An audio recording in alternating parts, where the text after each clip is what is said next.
کہ ہاتھی کے دانت کھانے کی اور دکھانے کی اور ہوتے ہیں، وہی معاملہ قادیانیوں کا ہے۔ جو بچے کو اغوا کرتے ہیں نا شیر بھائی، اس کا یہ ہوتا ہے کہ بچہ سمجھتا ہے کتنا اچھا انکل ہے، مجھے ٹافی دے رہا ہے، آئس کریم دے رہا ہے، اس کے سر پہ ہاتھ پھیرے گا، اس کا ماتھا چومے گا، بیٹا کہے گا۔ لیکن پتہ تب لگتا ہے جب اس کی آنکھ بند ہوتی ہے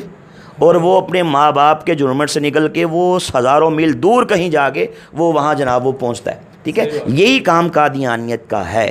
یہ ظاہری طور پہ دیکھیں، میں نے چونکہ میں خود اس سلسلے میں گزرا، میں خود قادیانی تھا، اللہ نے کرم کیا میں مسلمان ہو گیا۔ میں جب خود مرزائی تھا تو میں معاذ اللہ نعوذ باللہ،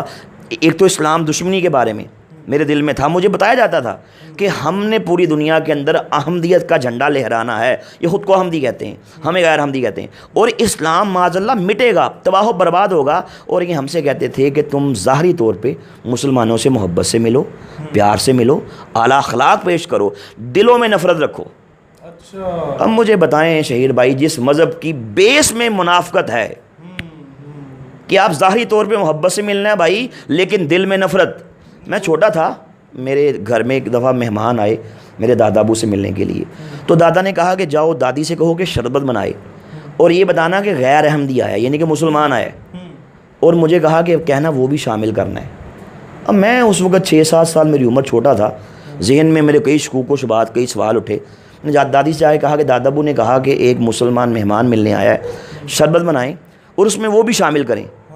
آپ شہید بھائی یقین کیجئے گا، انہوں نے شدان کا شربت، چونکہ شدان قادیانیوں کی ہے جی 100%، اس کا پورے وضوح کے ساتھ کہہ رہے ہیں جی، اس کا جو مالک تھا پہلے وہ منیر نواز قادیانی تھا، شاہ نواز قادیانی مر گیا، اب اس کا بیٹا منیر نواز ہے، وہ اس وقت مالک ہے بھائی وہ شدان کا، اور وہ قادیانی جی قادیانی ہے۔ چلے سب سے پہلے تو یہ میں کہنا چاہوں گا اپنے تمام دوستوں سے کہ شیزان کا بائیکاٹ کریں، اس کی جتنے بھی مشروبات ہیں، کیونکہ ہم انڈائریکٹلی انہیں سے بلکہ ڈائریکٹلی سپورٹ کر رہے ہیں جی۔ آگے اچھا، دادی نے کیا کیا کہ گلاس کے اندر شیزان کا شربت ڈالا، ٹھیک ہے، اس کو مکس کیا، اس نے یوں کر کے گلاس پکڑا اور یوں اس طرح کر کے نا منہ اس سائڈ پہ کر کے اس میں تھوک دیا اور جلدی سے چمک سے مکس کر دیا کہ کہیں میں نہ دیکھ لوں۔ اب میں نے دیکھ لیا، میں نے کہا دادی آپ نے یہ کیا کیا، آپ تو بڑی گندی ہیں۔ اب بچہ ہوتا ہے نا، میں نے کہا آپ تو بڑی گندی ہیں، آپ نے شربت کے اندر تھوک کو شامل کر دیا۔ دادی نے کہا چپ، اپنی زبان پہ تالا لگا لو، کسی سے بات مت کرنا، تم بڑے ننھے ہو، تم چھوٹے ہو، تمہیں پتہ ہی نہیں ہے۔ کہا کہ یہ جو مسلمان ہیں ہمارے دشمن ہیں، یہ آج کے دور کے اللہ کے نبی، آج کے دور کے اللہ کے رسول، نعوذ باللہ معاذ اللہ مرزا قادیانی کو نہیں مانتے، اس لیے یہ ہم سے ان سے نفرت کا، غصے کا، بغض کا اظہار اس طرح کرتے ہیں کہ ہم ان کے کھانوں میں، ان کے پانیوں میں، ان کے شربتوں میں ہم غلاظت ڈالتے ہیں،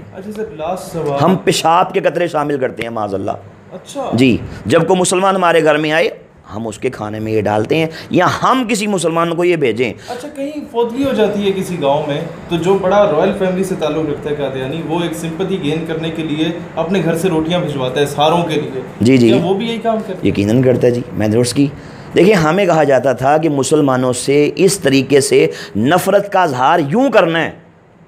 یہ ہماری بھائی ٹریننگ تھی۔ اچھا،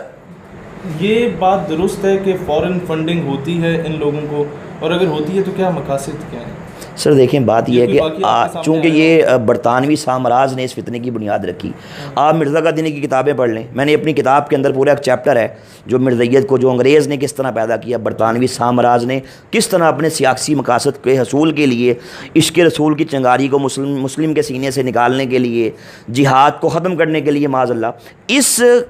2 ٹکے کے انسان کو جو اس وقت سیال کوٹ کی کچہری میں بطور منشی 15 روپے ماہوار پہ ملازمت کرتا تھا، اس نے دھرتی ماں کی عزت کا سودا کیا،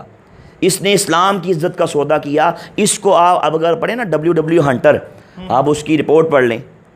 آپ انڈیا آفس لائبریری لندن کی وہ رپورٹ پڑھ لیں کہ جو برِ صغیر کے اندر انگریز نے پوری دنیا سے جو بریلینٹ مائنڈ لوگ ہیں، جو ہر شعبہ ہے زندگی کے، جو ایکسپرٹس ہیں، ان کو یہاں بلایا، ان کی میٹنگ یہاں پہ رکھی۔ 3 دن کی میٹنگ کے بعد میٹنگ کے